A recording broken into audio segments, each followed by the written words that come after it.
Morning, this is Mama Jess with Skilled Womanhood. This morning I'm going to take you through a three-part process of how I do my milking.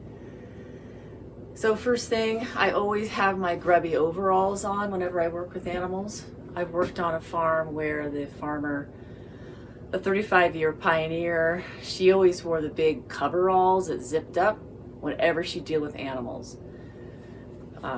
Those are the ones that the automotive workers wear. So that would just zip over all her clothes and it would protect from any kind of bugs or dirt or poop or whatever might get on you. So I recommend getting yourself just the big coveralls or something like I got here. A couple things. I like to walk out with this basket. I've rigged it up so I can put it on my back and I just put everything in here. You can also do a wagon.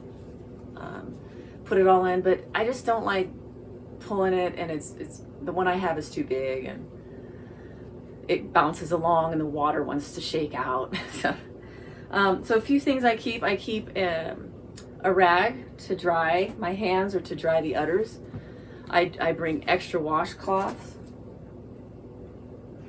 and I have the cow salve, which is made of tallow and olive oil, and I don't have the exact ratio, but I just melt it down. I test it by putting a little bit on a spoon, put it in the freezer, and then I can tell if it's the consistency I want. It's better to have it a little more slick rather than it being really tough. You gotta like dig it out with a ice pick. So I have that. The other thing I do, I've got multiple little buckets here. So I've got a bucket here. This is full of warm water and a washcloth. That is to wash the udder off of the dirt or if there's any manure or anything. You can also use an iodine solution that will clean off the teats, but I don't do that. I just pull the teats and I clear out that little duct, and then I milk. Some people, everyone has their own standard of like fear of bacteria, but I'm not into the germ theory. So I believe as I keep my body healthy with the probiotics, that's the biological terrain theory. So there's too many bacteria in the world for me to try to be sterile everywhere. I just don't believe it's possible. So as long as I keep myself strong, then I feel good about it. The other bucket is I've got carrots and apples. I got 3 carrots and 1 apple chopped up. Rosie loves this. This is what really gets her into stanchion. And then this is my milk bucket. Okay, and I nest it in here. I put it in here, and this is my milk, the milk can. I have sewn actually a little, this is like a round little cheesecloth muslin. I've sewed a couple, and I do them back and forth, like I swap them out.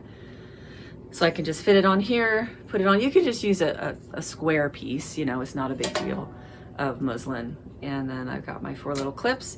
So as I am milking, I'm taking that little bit of milk and I'm pouring it in here because Rosie is a kicker and I don't want to lose that milk. So as I just keep transferring it in here. And then when I'm done, I take this off and I put the top on. Okay, so that's the first part of it. And I have this little stainless steel thing that I found. I keep this with bleach water in it, so whenever I'm done, I just throw the rag and the muslin in here, let it sit, and then I know that that's cleaned up. The other thing I recommend is you want to get some kind of hat, because when the cow is like constantly whips you with its tail, and it's not meaning to necessarily, but it's dealing with flies, and it just naturally does that to deal with any aggravations on its body. So it can whip you, and it can whip you hard in the eye. So I wear a big brim hat, and I'm able to keep my head down, and it just hits the hat, and I'm protecting my eyes and my face. And some people even will put eyeglasses on, some kind of safety protection, because I've known gals that got whipped pretty good.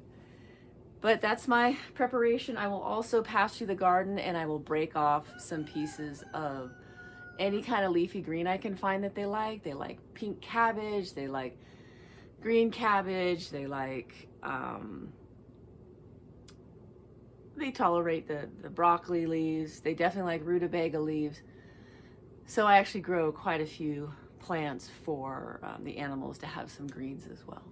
So that's the first part. And the next part, I'll show you how I have to harness Rosie because she's quite the kicker. I just secure her, not too tight, but it's enough to keep her from kicking the bucket too much. All right, thank you for your time, and then we'll move on to the next step. Thanks, bye-bye. Good morning. It's so nice to see you. They're just as cute as they were yesterday. They're adorable. It's about 6 o'clock, and I'm milking the cow right now, and I just wanted to show you my setup. This will be part 2 of my milking. So here's Rosie. I already have her in the stanchion. We created a stanchion that has this little board so we can always guarantee that it'll be the exact distance we need to tighten her in. I've got her feed here. We could get her alfalfa pellets from Modesto Milling. And I pulled a broccoli plant. I like to grow a lot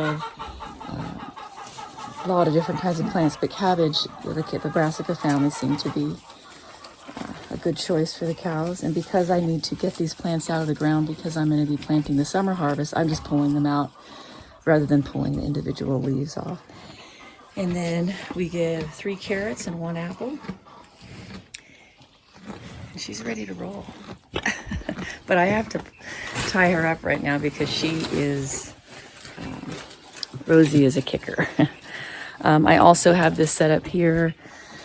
This is a little board that I put on the ground. I don't want the stuff to roll around in the dirt and the manure or whatever might happen here. All right, so this is a piece of rope. And we rigged up this metal kind of eye here. So I'm going to show you what I do.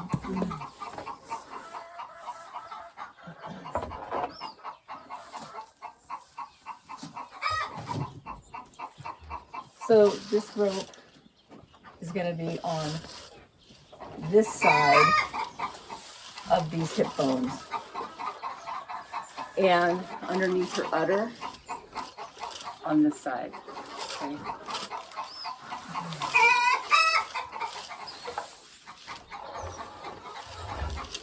And I tie her not too tight, a little bit snug. Jess said, don't touch it. Hey, bud, back up. Don't do that. Yeah, you don't want it too tight. And the reason I don't have to do it so tight to make it effective is I have this rope. So when I saw this online, the person said to do it really tight. It was a trick to keep the cow from kicking. But I don't want it so tight. And I guess there could be a little bit of harm done. So I've got another trick I do.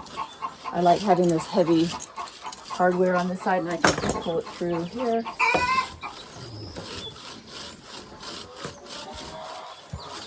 And then I tie this relatively snug so she won't move too much. I mean, ultimately she does wiggle her way out, but so this is how Rosie has to be. Okay, now I'm gonna start the milking. I get my water. It's good to have it warm because that helps releases the udder. Just like with us, when we have the warmth on it, it's more relaxing, but we don't want like a cold anything on us. There can be dust and manure and debris. Okay. So because we're doing a calf sharing where the calf is getting a lot of milk, I don't always get that much if he's been milking on her own all day, but if I separate them, and then I have her all ready to go, harnessed, and the food's there, and then I let him in. She lets down about a 3/4 gallon for me. And that's a big deal because she's a mini Jersey. Okay. So I'm just gonna show you how I do it here. Okay. So I'm gonna clear the teats, just like this.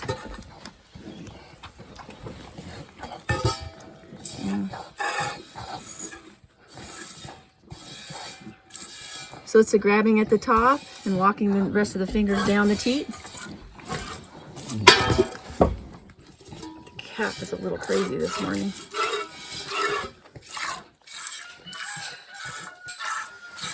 Rose, get your foot out of the way, honey. trying to do this video, baby. Okay, that's better.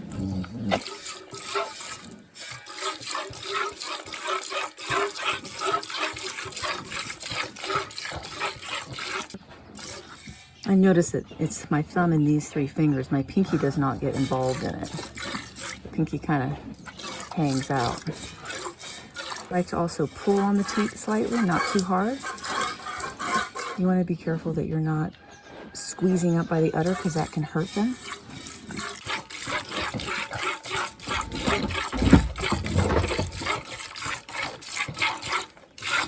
Okay, so I take this milk and I dump it in my container that has the cheesecloth on it for the straining of any debris or anything.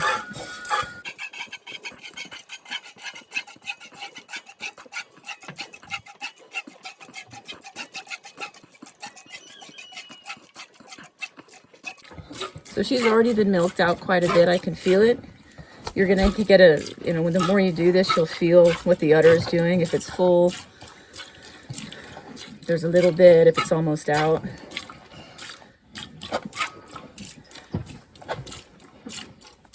But for instruction's sake, this is great. I don't want to be here endlessly.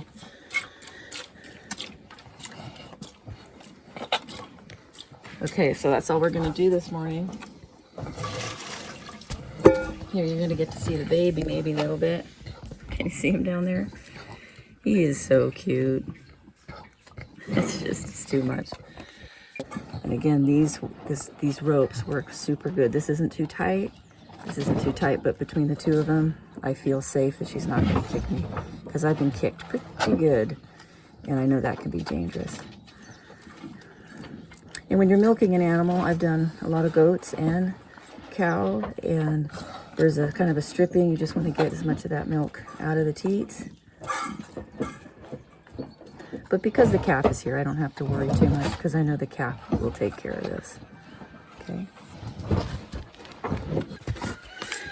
Okay, so now put the salve on.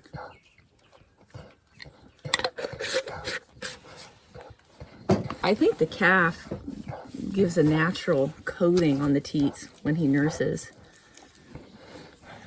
So he's nursing, so I'm gonna leave her be on that side, but I do like to put the salve on. It keeps the teats from cracking and so forth. Okay, that's everything, I think. I put this excess water that's in this bucket on a walnut tree after, and I nest everything in, put the top on, head back in, and I clean everything up, and then depending on how much milk I have, I make cheese or yogurt, or I'm gonna be working on a kefir cheese, which is just like cottage cheese, because I need everything to be simple right now because there's too much to do, especially in the spring with planting the gardens. Milking a cow, it can be pretty demanding doing it morning and night, especially when the heat comes. Oh, one more thing. When the flies come, I have a fly spray that it's a mixture of apple cider vinegar, a little bit of dilute with water. I use citronella, the eucalyptus citronella, lavender, and peppermint. And we also have a fan. So we turn this fan on, and that helps because the flies are so bad, and we're dealing with eventually like 100-degree weather. So it's a really miserable experience for everybody. The other thing I do is I'll sweep through the yard here, and I will take a pitchfork to all of the manure and I put it in a pile. And then as it builds up over a few days, then I put it in a wheelbarrow and I take it away from the barn, hoping to keep, all the flies down. So that's Mama Jess milking a cow. I love milking a cow. I love milk. Raw milk has virtually healed my allergies. So I know that there's a lot of controversy around raw milk, but I definitely recommend that you investigate it yourself and find out what's really going on. All right. This is Skilled Womanhood. Get sane, get smart, get skills, and I'll see you next time. Bye.